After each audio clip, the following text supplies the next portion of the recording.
Now, I plan my podcast out in advance, and it's really spooky that this morning I wanted to record this one, and then I happened to see a social media post by somebody talking about exactly the same thing. It's the importance of small wins. Big wins are so far off, they can be really hard to focus on, and you can kind of lose your momentum along the way. But there's lots of little small wins along the way that help you to stay motivated. And that's the focus of today's episode 666 of the Daily Sales Message podcast, where every single day I share a piece of simple and actionable advice. It's designed to help you feel more confident and sell more stuff too.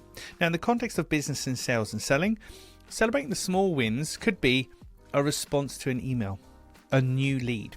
What you tend to find in a sales environment is that we pin our hopes and dreams and everything on making the sale, making the money, taking the commission, and that's pretty much it. But to get to that point, we need to attract people towards us, engage them, then convert them. Lots of little things have to happen in there, and that kind of gets discounted in a way. And what I'm saying is we should enjoy all of that and recognize it for what it is, because they are stepping stones on the route to the big goal.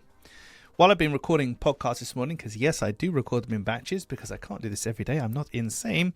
I've recorded about 6 episodes so far of the podcast. And in that time, I've had 2 new leads come into my sales magnet funnel, my lead magnet funnel. And I get a little text message on my phone when that happens. I've got it set up in Zapier because I recognize that that's a little win. That's worth celebrating. So whilst I'm talking and recording these podcasts, my phone lights up and it says, got a new lead, got a new lead. I've made no money from that person. I may never make any money from that person, but it's a small win because it tells me I've dangled a carrot that's attractive. They want to learn more. They're coming into my world. They're learning about it. Hey, if they buy, that's awesome. But if they don't, that doesn't discount the fact that I've managed to convert a perfect stranger into somebody that wanted to download my lead magnet and want to learn a little bit more about what I'm up to.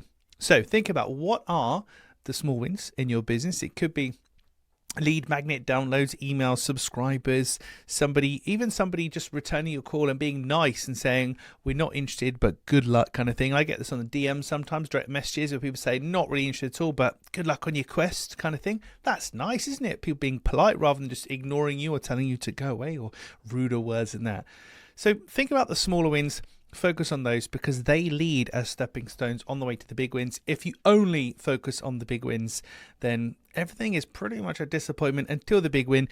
And trust me, even if you do manage to do it, most big wins don't feel or make you feel as happy as you expect them to do. So that's it for this episode of the podcast. Celebrate those small wins. Tomorrow in episode 667, we're talking about, I've got a different term for this, but a client of mine calls it the Jeffrey email. The Jeffrey email. It's absolutely brilliant. It works like gangbusters. It works really, really well. I'll explain more in tomorrow's episode. If you only listen to one episode of my podcast, one more episode of my podcast, that's the one, tomorrow's episode, the Jeffrey email. In the meantime, thank you for listening or watching all the way to the end. I do appreciate it. I'll catch you tomorrow for an exciting edition, Jeffrey email-based edition of the Daily Sales Message.